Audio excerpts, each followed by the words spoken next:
was 1398 when the horde of Timur rode towards the might of the Delhi Sultanate.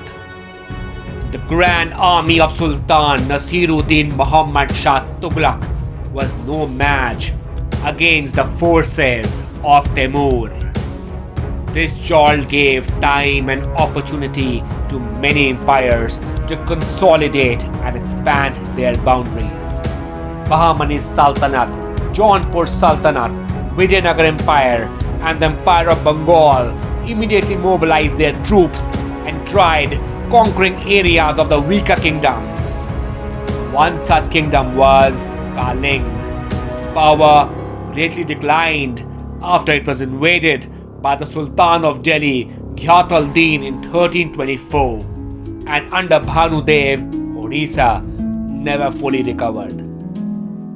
But what everyone thought as an easy target turned out to be the mightiest of all. In 1434, the military general of Bhanudev, Kapilendra Deva, usurped the throne of Kalinga and founded the mighty Gajapati Empire. This seizure of power resulted in many revolts within the kingdom, resulting in a civil war which further tempted enemies around Kalinga to gain lands and wealth.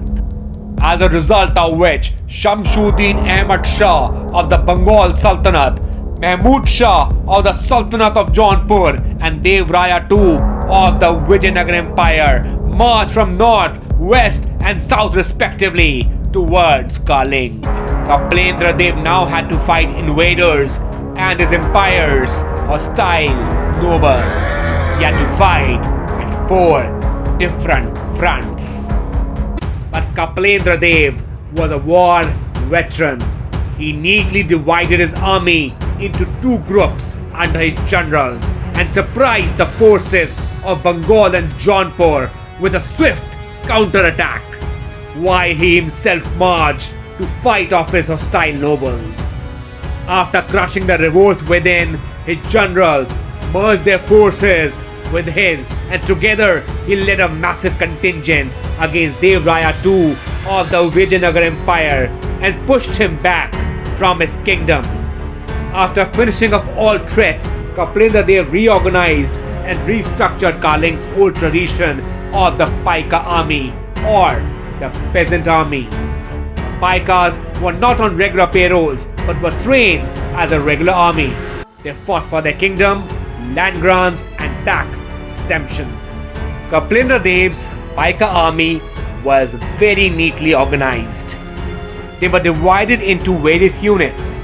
Itakaras, who were the swordsmen, Dhanuki or Banua, or mask-wearing archers. Prahari, they were the policing wing of the Paikas. Dankiya, they were the attack force. And Itakaras, they were the martial musicians whose job was to motivate the army and coordinate their movements during battles, thus giving discipline to the army.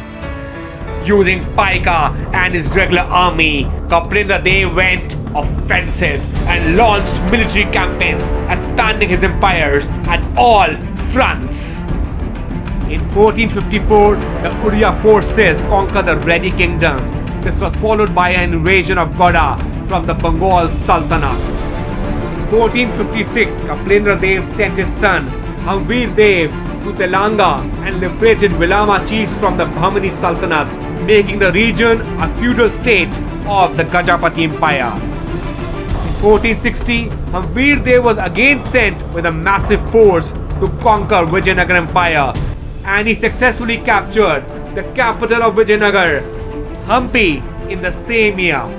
This was followed by conquest of southern states of Nellore, Chandragiri, Trichinopali, Tanjore, and Arcot.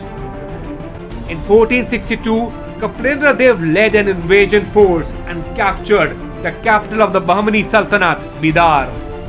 Later, Malwa and its capital, Dhara, was also invaded successfully by the Orissa forces.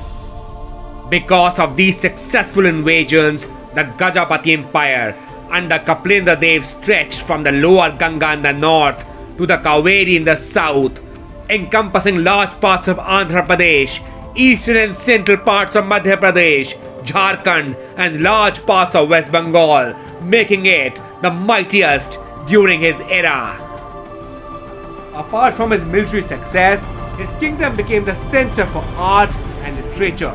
He was a great patron of Vedic culture and himself wrote a Sanskrit play called Parshuram Vijaya.